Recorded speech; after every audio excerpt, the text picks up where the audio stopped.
Hey, it's your girl KV and Celine, and we are back with another episode of the Hood Health Report.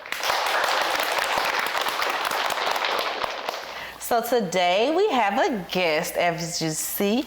You can introduce yourself, because it was just a little quick blurb. We'll get into it with some questions and then we'll get into this or that. Well, my name is Dr. Godfrey and I'm a doctor of acupuncture and Chinese medicine. Okay. We do a lot of clapping. Energy. Right. Energy. I love it. Okay, so we like to start off our episodes with our guests with a little game of this or that, just to learn a little bit more, get a little, ease into the conversation. Who said that?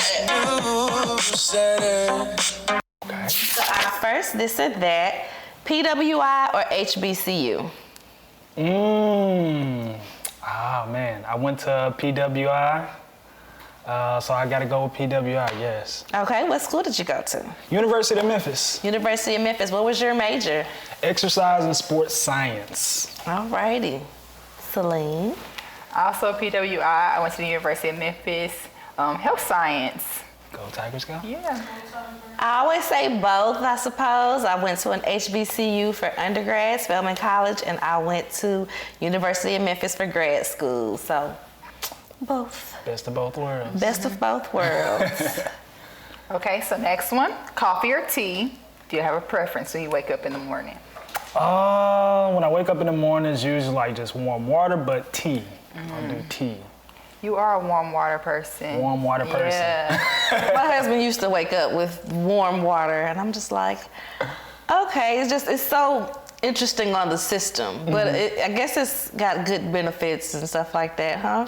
Yeah, usually what it does is it prepares your body to hydrate. Okay. So anything with, any kind of like food related, like whether if it's a lemon, whether if it's some kind of tea in it, it's more so of, all right, we're feeding the digestive system so it stays in there versus, all right, we want the specific function of hydration. So that's why why do warm water?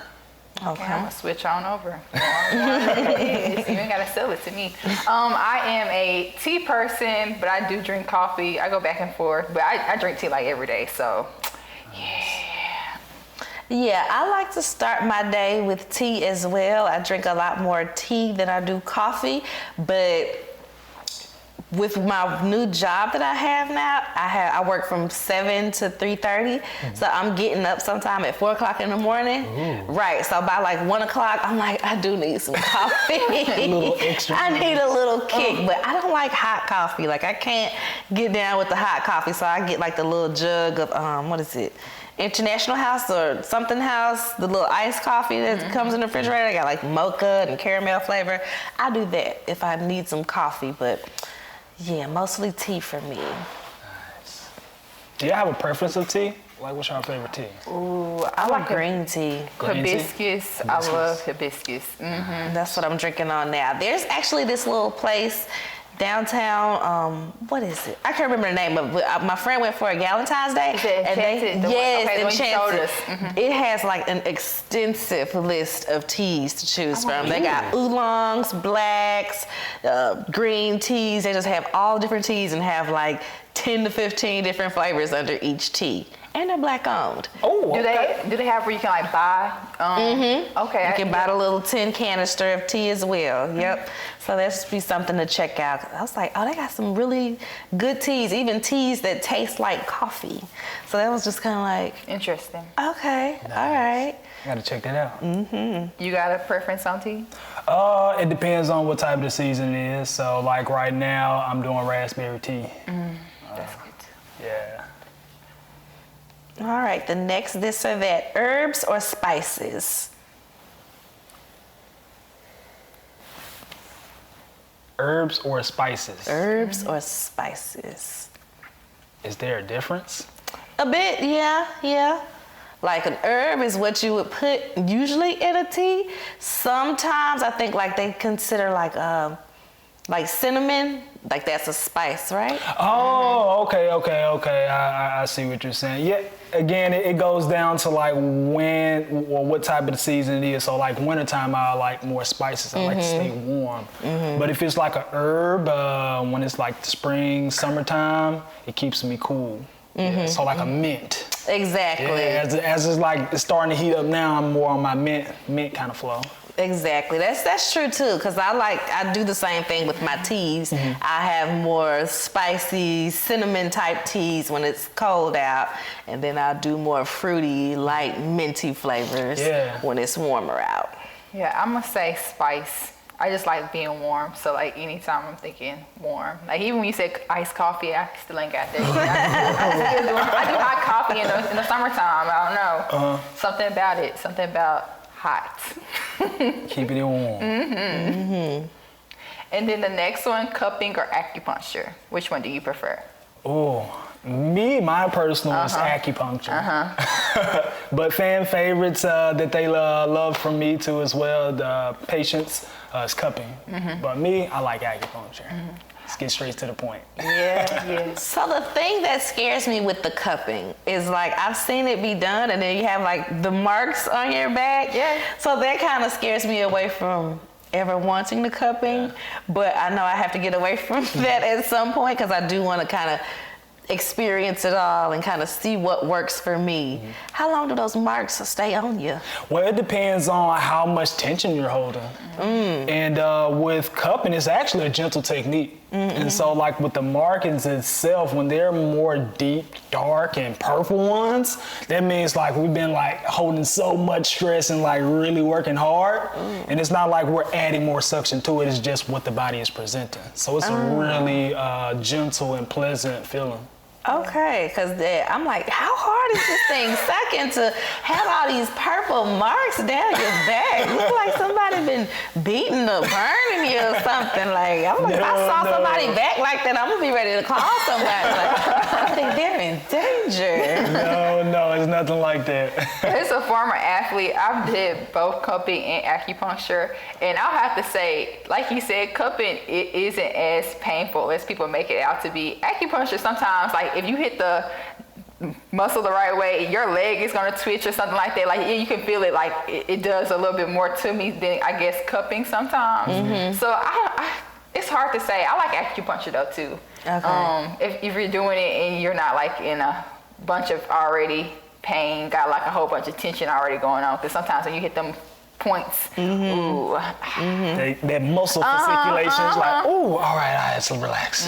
See, acupuncture scares me a little bit too, because it's like you have to be still. Yeah. And I'm like, I can't be that still sometimes. I have had a little bit of acupuncture when I first went to my chiropractor.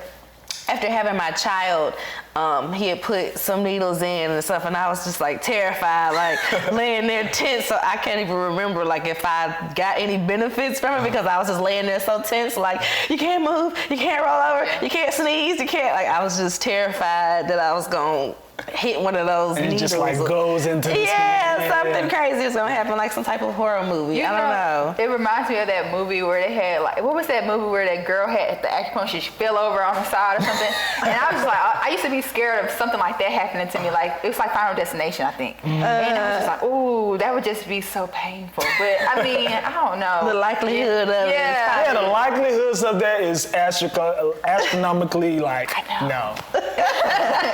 It's not even. It's just a thought though. Like, ooh, if I make the wrong move, it's over for me. It's over. And usually, like when you put a right combination in of points, it actually relaxes the mind. So it's like, all right, I'm not even thinking about that anymore. I was like, this one in my foot, this one in my arm, this one in my back, this one in my head. That's all I could think of. It's everywhere. It's all down my body. I can't move anything. Or something's gonna happen. It's like I couldn't even enjoy it and try to feel what was going on because I was just terrified. I'm gonna have to get over it.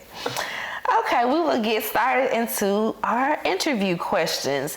So first we want to know what brought you to Chinese medicine? How did you go from, what'd you say your undergrad major was? Exercise sports science to Chinese medicine. Yeah, so my interest in Chinese medicine precedes the exercise sports science. So back in 2007, when I was running track and field for AAU, my coach would always tell me, hey, go get acupuncture so you can recover. Right, so we used to have really good practices where we're like super tense or have super tight hamstrings, and so we would go down to the street to get acupuncture. And so like I'm like, all right, I don't really need it right now. And one of my teammates, he actually got acupuncture. He had exercise-induced asthma, and so we're doing the same events, 800 in the mile. And we would literally have to have his asthma pump at the finish line every rep because it's like, all right, is he gonna pass out? Right. Right? And so several months later, out of nowhere, he started to like actually break records, national records in the 800 and 1500. I'm like, what is going on? And so it's like, so with an event like that, it's like I really got curious and started to look into acupuncture. Back in 2007, I was only 13 at that time.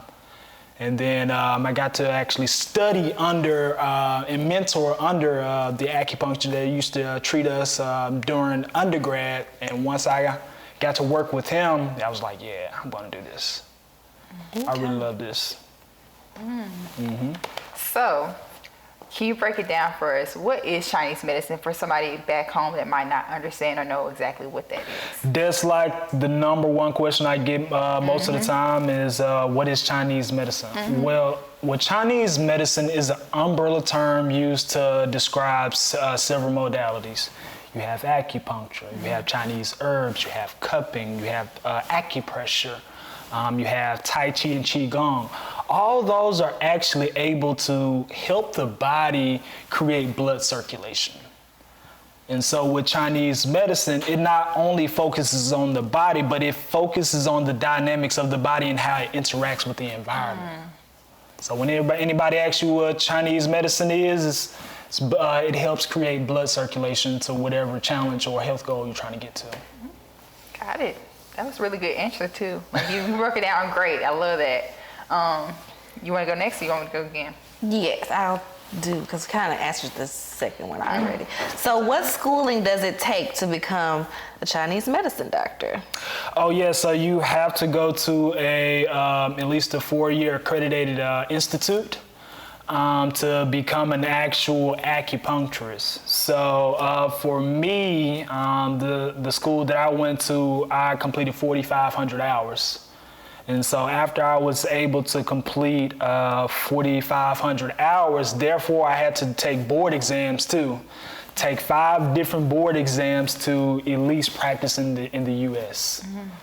But if and that's just for the doctor status. So if you're just trying to get your master's, it's only 3,000 hours. Right, you have to have your, undergrad. So it took me about 8 years to kind of really tie all this together. And what's like, so you know how people have like MD at the end of the name. What's yours? DACM. DACM. So Doctor of Acupuncture and Chinese Medicine. Okay. So instead of saying that whole spiel, DACM. DACM. Okay. And that is the highest standard of the position or the status that you can get in this field. So it's equivalent to a PhD. Okay. So I get that a lot too. Is it similar to a PhD? Yeah. Okay. Is. This wasn't a question on our list, but since you started talking, I want to know, what made you decide you want to be a doctor versus just being a master? Was there ooh, I would just want to be at the top of my game? When I got there, yeah, that's a very good question because when I first got there, I was like, I just want to get my license. I feel like I knew you at that time. I know what I want to do. I don't need all these extra credentials to do these. But with the extra education that I got, it actually made me broaden my scope of how to practice because I was only going in to just treat physical pain. Right? And so with me going into extending my education. Not only that I treat physical pain, but now it's the mental awareness or the mental emotion and the spiritual part of it. So it's like, all right, if I'm going on the track and stuff like that, of course I got a hamstring issue, but all right, I'm treating the muscle and it's not working. Well, why is it not working? Because in Chinese medicine, we have a saying is 1,000 diseases start from the mind. So if you're constantly like in your day-to-day life of, stressing about work, schoolwork and things like that, your muscles are gonna constantly tense up. That's true. So I'm treating the body, right? It's like, man, it's still coming back. Well, we haven't treated the root cause. Which is why that's even in a lot of studies is most mental stress causes physical pain. Yeah, that's true. Yeah. Exactly right. I'm like, oh wow, you get somewhere with that. So yeah, I appreciate it myself now for going through that, but like At the time, like, nah. Yeah. I'm just trying to get my degree and get out of here. And then like one more question,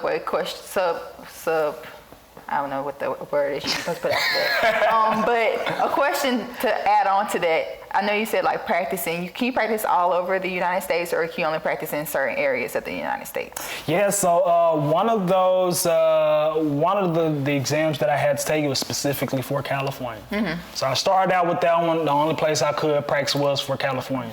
Now the other four exams that I can actually practice in the other 49 states. So I can practice in all 50 states. Okay, that's awesome. Okay, what is your favorite part about your job? Oh man, that is the patient interaction. Seeing how they bring in the challenges that they're trying to work with, and seeing how it's unfolding, day by day, minute by minute, in that teamwork. I always preach to my patients that it's a teamwork type deal. And so once we kind of set our goal or set our sights on a goal, and we, slowly inch that, and that person kind of unravels to where they finally get to, that's the precious part that I like to see. And that's what actually makes me want to keep coming back into the office, coming back into to the office to see their progression of, man, they finally reached their goal. Yeah, that's sweet. And then I have a different question. So what is a struggle that you've had to overcome as a Black man in Chinese medicine? Man, being able to explain this to my people, right? Yeah. Yeah, I think that's like the biggest struggle, but it's fun too. Because once we kind of find that idea of, all right, I'm speaking the same language, I'm now speaking the same language as my people again. Because we already have to like dissect the Chinese version of it and then convert it to like the Western medicine part of it. And now we got to put it back in layman's terms. So I got to go through different hoops on getting the education, unraveling the education, and disseminate it to like common folk. Yeah, how to present it. So you had to practice on how you gonna present it to us.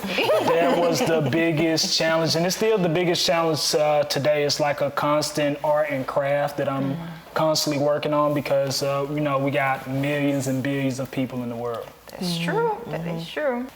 I got a question that kind of popped in my mind when you were talking about your favorite part of the job. So if somebody's coming into your office for a visit, how does that work? Do they come in and say, hey, I want acupuncture? Do they come in and ask for anything specific, or do you just kind of like ask some questions and kind of evaluate what it is that they need? Yeah, that's a good question. That is a really good question. So when the person first comes in, the treatment itself is already all-inclusive, and what that means is there's a flat rate of you get Chinese medicine. Okay. You get the acupuncture, you get the herbal consultation, you get the acupressure, you get all of that for one flat fee. And so after we kind of go through their unique story of the challenges that they're going through, I always ask them, all right, when did this problem start? Like, hey, what's on your mind? When did it start? Right? And, you know, how do you think it manifests now in this day, right here in this day and age? And once we kind of connect those two right there, it's actually able to help them, you know, speed up their process of the emotions and the physical pain that they're in now to see, oh, this is where I kind of learned this from. Once we kind of got their idea into their idea or their connection to in their brain and things like that, then we'll get them on the table of like, hey, what are you more comfortable with? You know, because everybody doesn't like needles. Right. I don't even like needles. It's not everybody's cup of tea and things like that, and I respect that too. So we have acupressure. It's like I have patients to where I haven't even touched them with needles, like we do acupressure. Or if it comes down to it, hey, are you interested in herbal formulas? We can make custom individual herbal formulas for you.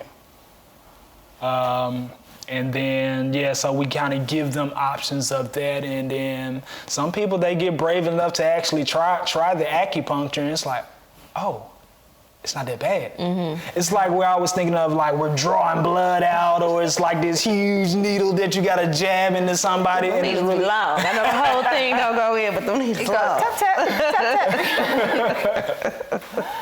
And see, I don't do tap tap because Okay, what you doing? It's a gentle squeeze. Okay, because the tap tap it like alerts you. Yeah, So you got to be really gentle with people when it comes down to it. That can like really alert people.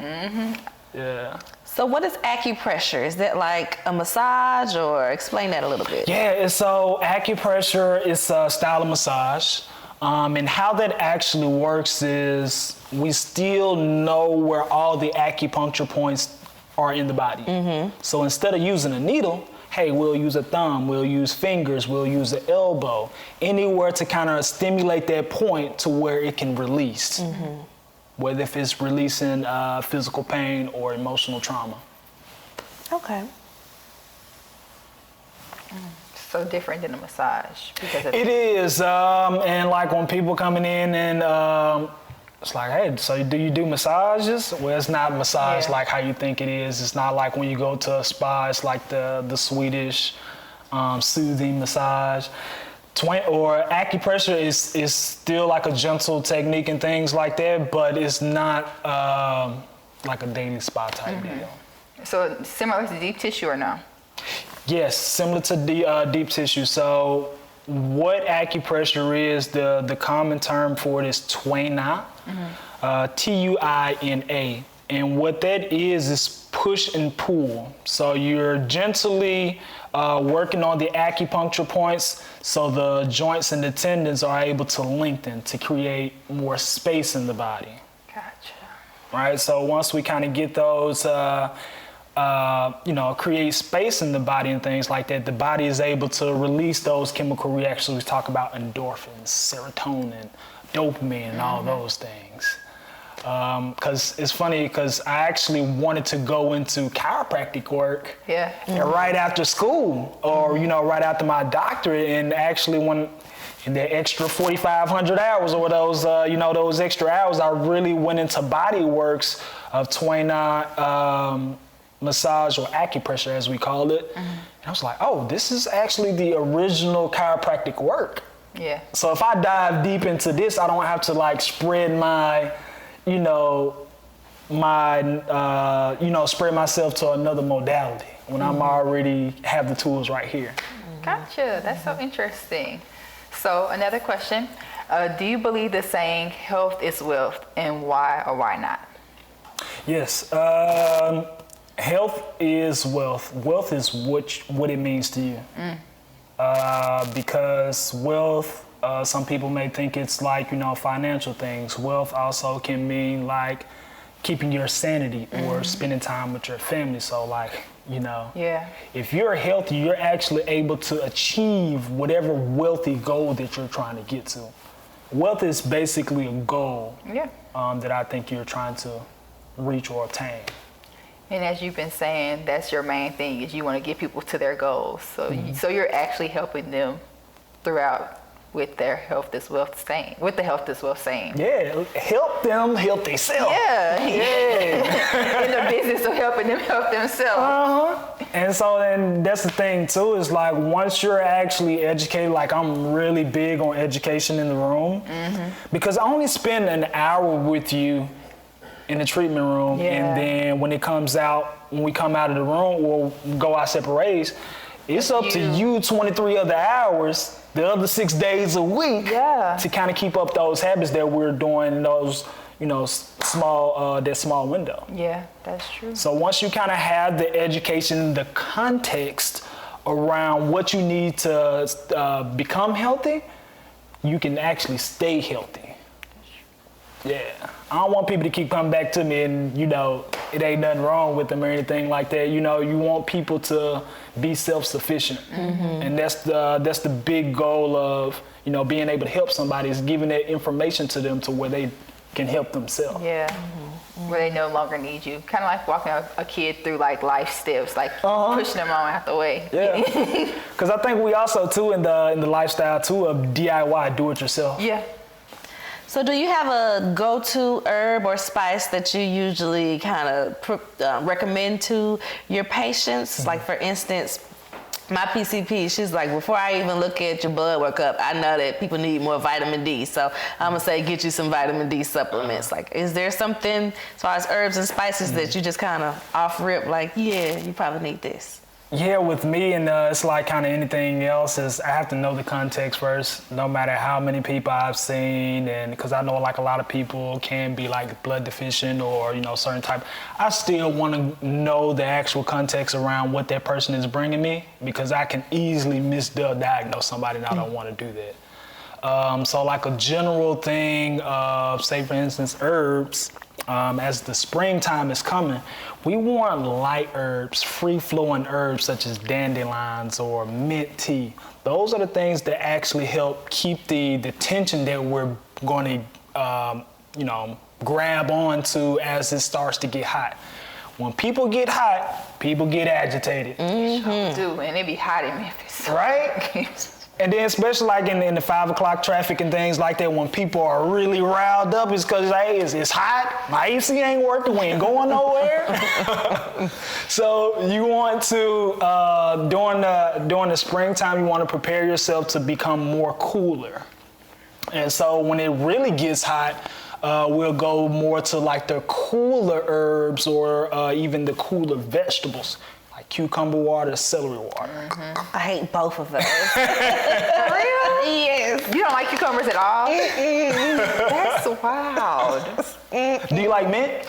I can do a mint water. Okay. I can do a mint water. I used to do grapefruit water a lot. And what's the other one? It's something else that I can't think of. But cucumber and celery. Oh my God. Celery is the worst. Cucumber, I tried cucumber water before. It was just like...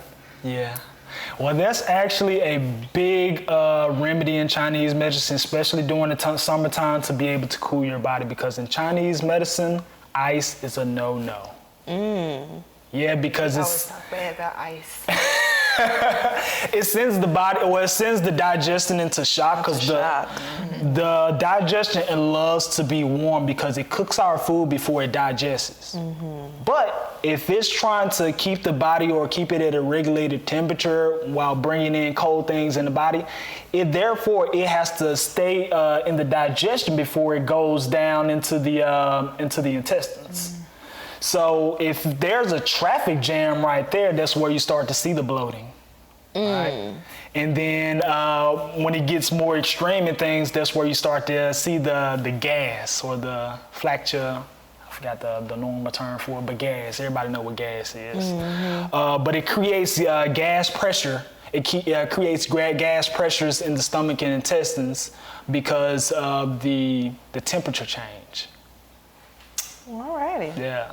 Learn me something right quick. And then in the fall, because you did ask me like the other herbs too. So like in the fall, you'll do like something like with pears, something that's like really moistening for the lungs. Our lungs get really dry during that time because it's cooling off. And so if the lungs are in a optimal health, functioning at its optimal ability, then therefore you're actually able to boost your immune system.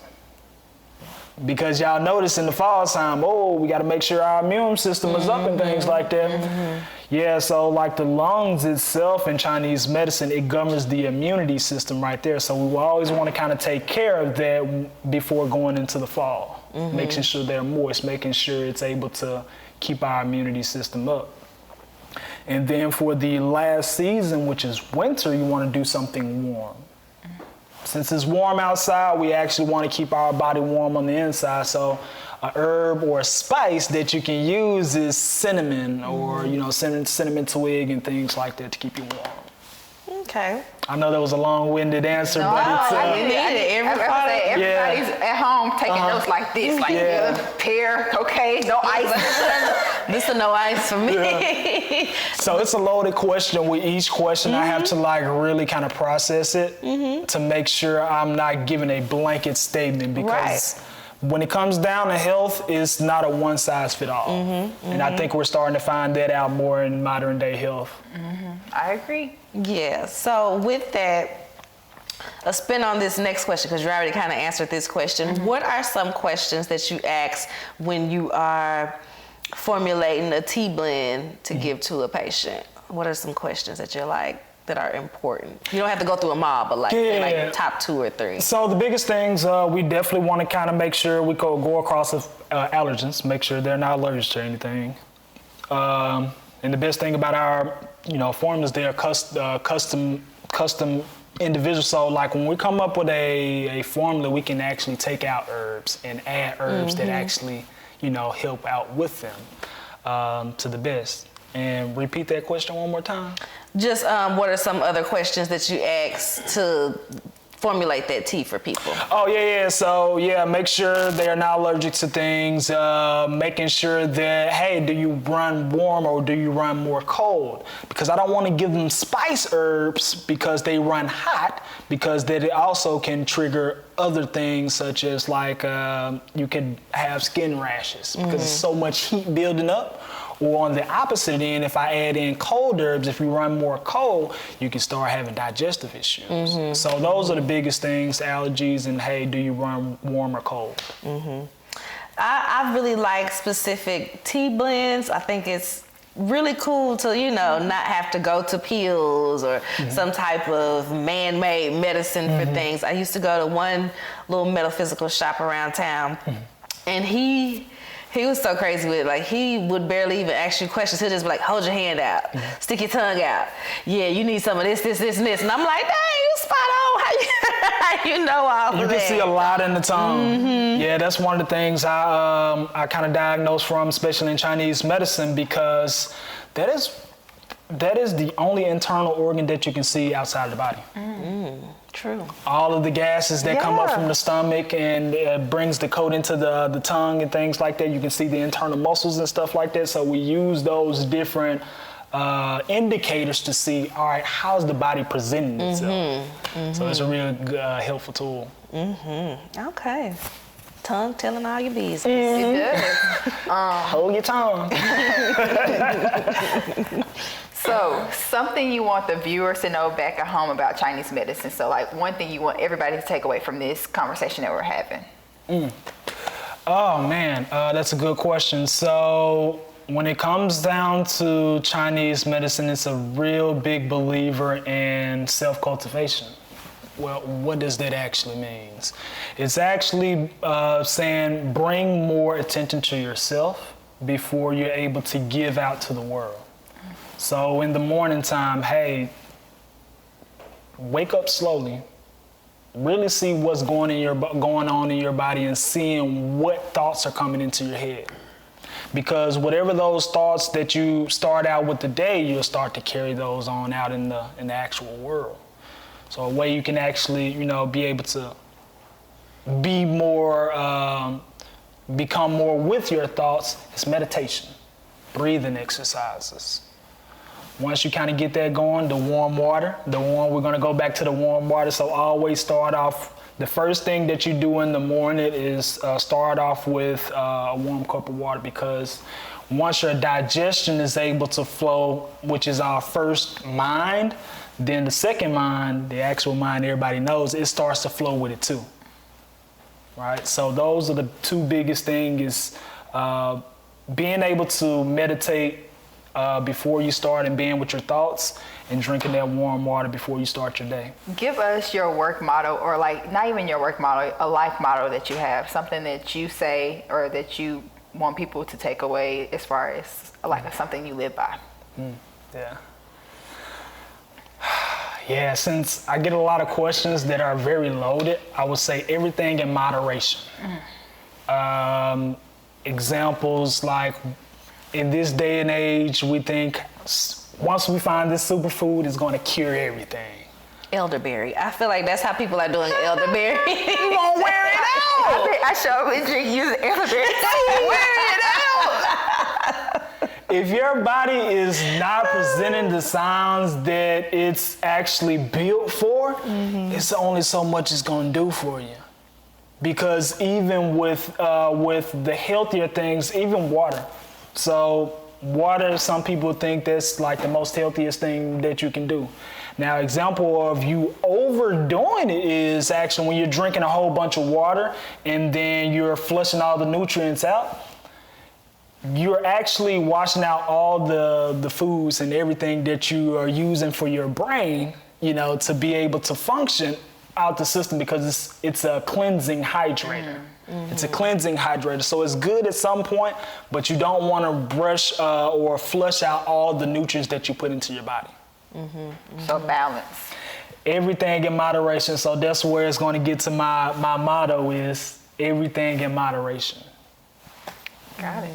That makes me think like, I've like heard 2 or 3 instances of people dying because they've drank too much water in like a competition or something. I saw that. Die because they done shocked their system or whatever. Shocked it, and it's like internal drowning. Yeah, we don't think about that. Like, all right, you can't drink a whole pool of water now and come out healthy. Yeah. So yeah, everything in moderation, and knowing the context around the foods and how your body interacts with it. You were talking about shocking with the ice and everything. So cold water, you would say no.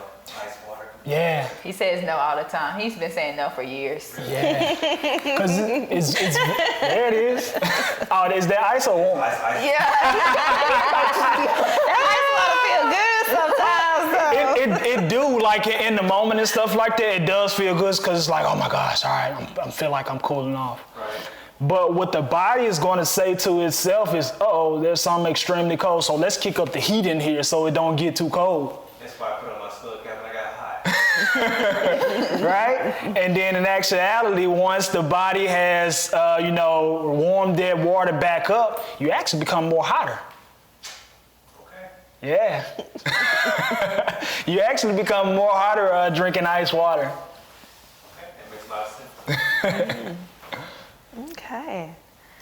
Well, thank you so much for coming and answering some questions and just letting us know the things about Chinese medicine. Yeah. I'm sure the viewers will definitely appreciate that. I love that. Wait. Also, give us your Instagram, social medias, all your business stuff. Yes, so tell the people. All right, so I do have an Instagram that is Holistic Dynamics. That's really like the biggest social media where you're gonna find some of the TikTok reels I have about the information of Chinese medicine, or even some of the upcoming events that I'm going to be doing or speaking at. So if you want to learn any more information about this and like really get into details, that's going to be Holistic Dynamics on Instagram. Okay, now it's fun.